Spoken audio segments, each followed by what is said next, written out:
సువార్త లోకస్తులకు వెరితనం, సిలువను గూర్చిన వార్త.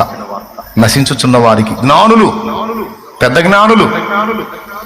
జ్ఞానులకు అది వెరితనం. రక్షింపబడుచున్న మనకు దేవుని శక్తి. అదే ఆ మాట 1 కొరింథీ పత్రిక 1వ అధ్యాయంలోనే ఉంటది. 21. దేవుని జ్ఞానానుసారముగా లోకము తన జ్ఞానము చేత దేవుణ్ణి ఎరుగకుండినందున సువార్త ప్రకటనయ్యను వెర్రితనము చేత నమ్మువారిని రక్షించుట. ఇప్పుడు లోకస్తులకి మనమంతా పిచ్చోళ్ళం.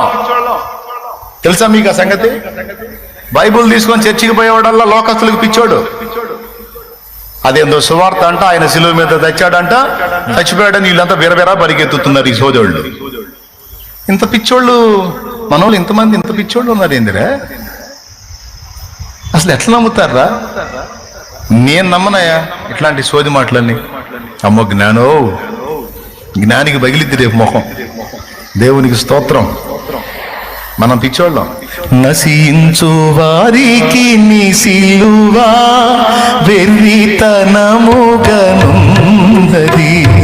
నశించు వారికి నీ సిలువ వెర్రితనముగనున్నది.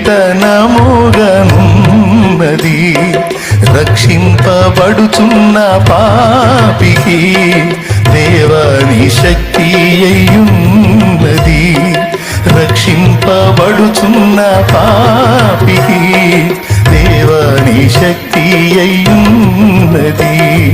నీ రక్తమే